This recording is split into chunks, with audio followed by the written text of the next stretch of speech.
The extrovert INFJ. While INFJs are often rather internalized people, there are parts of them that can appear rather extroverted.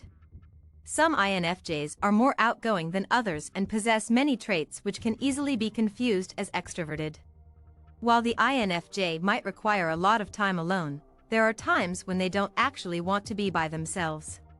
They are extremely complex people, with contradicting qualities which make them difficult to understand sometimes. While they might be introverts, INFJs have a way of surprising people and contradicting themselves, which can certainly make them harder to peg than a simple blanket description. The fact that people are more complex than a personality type is why uncovering these finer details is so important. This is especially important for the rare and unique INFJ personality. Their contradicting qualities mean that they require a little more digging in order to fully and truly understand who they are and what makes them tick. They crave connection. While INFJs need time alone, they also crave connections and have a strong desire to bond with people. It can be challenging for them to find someone they can really open up to, but at the same time, they truly want this. INFJs need to feel close to someone and are often searching for a relationship that goes well beneath the surface. INFJs don't like feeling a sense of loneliness, so they truly need to feel close to someone else. Their relationships mean the world to them, and so for the INFJ, it isn't as simple as needing time to themselves. They are happy being around someone who they care about, especially someone to who they feel genuinely connected. They have certain people who don't drain them like the rest, and this is often exactly what the INFJ is searching for. They often have romantic hearts, reaching out for someone to appreciate and understand them. While they have a hard time opening up, INFJs truly want to feel understood by someone else. This is why they might appear less like an introvert, since they often are searching for a sense of understanding that is difficult to find without making connections and reaching out to people in some ways. They are people-focused. While INFJs might be internalized people who enjoy time alone, they also are very people-focused.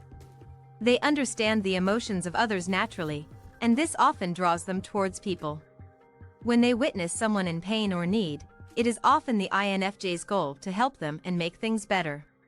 While they are introverted, this quality of empathy and compassion can cause them to seem much more extroverted. They might become drained afterward, but they still find themselves rather focused on people and want to help them and ease their sadness in some ways.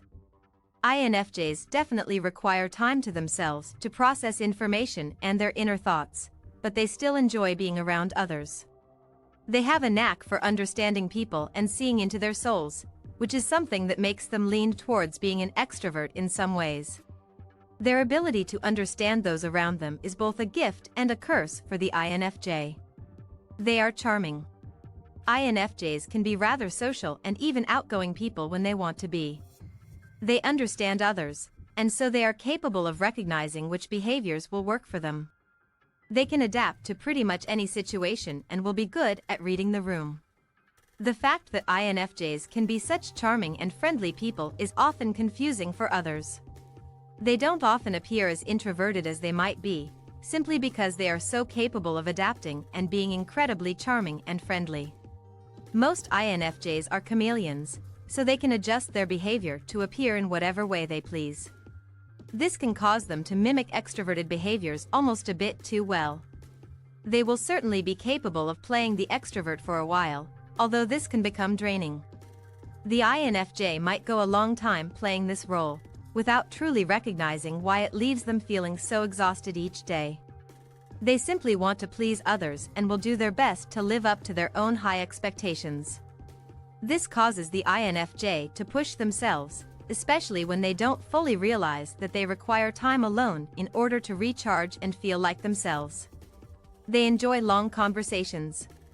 INFJs actually enjoy having long conversations with people they can truly bond with on a much deeper level. Shallow conversations drain them, but sometimes they crave being able to discuss things for hours. They can go on for a while just running through their thoughts and feelings, and enjoy hearing what others say. They make for incredible listeners because they want to hear what that person thinks and feels. INFJs can confuse people in this way since they aren't afraid of maintaining a conversation that lasts for a while. They might even find themselves losing track of time when they are communicating with the right person. INFJs aren't incapable of maintaining conversations and discussions which include emotions and in-depth theories. For them, it is exhilarating to find someone they can talk with without feeling drained or annoyed. INFJs simply don't enjoy meaningless and shallow chatter and can become truly annoyed by this. They are certainly introverts, but some INFJs find themselves contradicting their own personality traits, sometimes causing them to appear rather extroverted.